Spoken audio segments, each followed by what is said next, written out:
we'd almost dodged it. Yeah. And he said, no, it's coming. It's coming. It's just needs to filter through. Things need to, you know, settle down before you know the reality.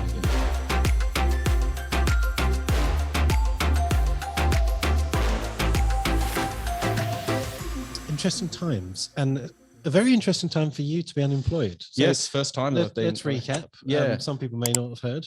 Yeah, well, I've sold all my clinics, and I've just decided it's time to have a break. You've been doing it for a long time, to be fair. Nearly 15 years. 15 years in this particular business.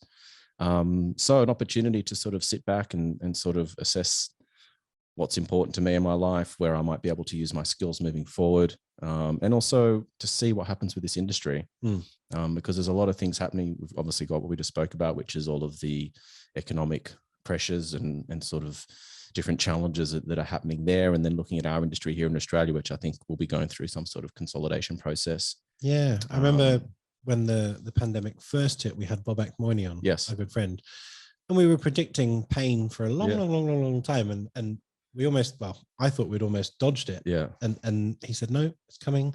It's coming. It's just, you know, it needs to filter through. Things need to, you know, settle down before you know the reality, I guess. Yeah. And maybe this is it. Well, you know, interest rates, I think there was another rate rise announced yesterday by the RBA, which is the Reserve Bank of Australia. Yeah.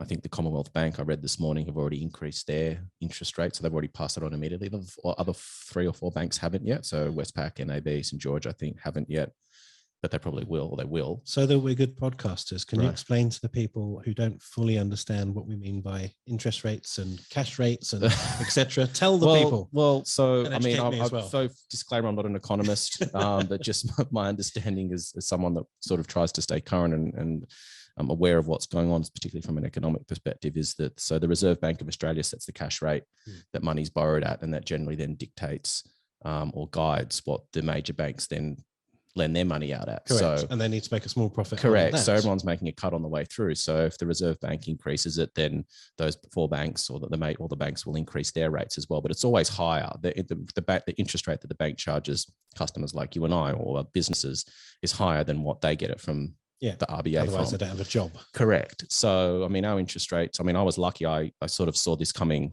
last year and locked in my home loan at something like 2%, 2.29 or something like that last year. It's now gone up to 5. They're predicting it's going to go up to about 6.5%. So for people that are leveraged, highly leveraged, they've got borrowed more as a percentage of their loan, and are going to potentially be facing some tough times, because when those, I mean, for example, like my mortgage would have gone up, my repayments would have gone up like to like at least twice, like double. Yeah. So it's going to be interesting. I think that we've lived in a time with almost free money for the last 10 or 15 years, interest rates so low. Yeah. And people have been taking out big mortgages, big loans, because this sort of a thing. Credit cards. Correct. So there will be an adjustment period, I think. Yeah. How do you think that directly affects our industry? Well, it does. I don't think it directly, indirectly. Well, I mean, presumably consumers were going to spend less potentially. Correct.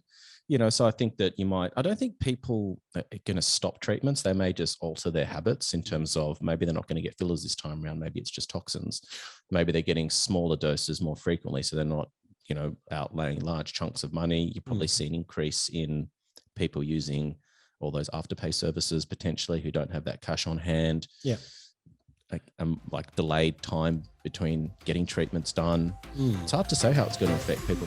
Thanks so much for watching the video. If you want to listen to the whole podcast, go to your favorite podcast app and search for Inside Aesthetics. If you like the videos we're putting out, please consider subscribing to our channel.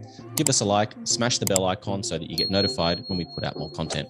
If you'd like to support us, our Patreon link is down below, and you can also follow us on Instagram on our personal accounts.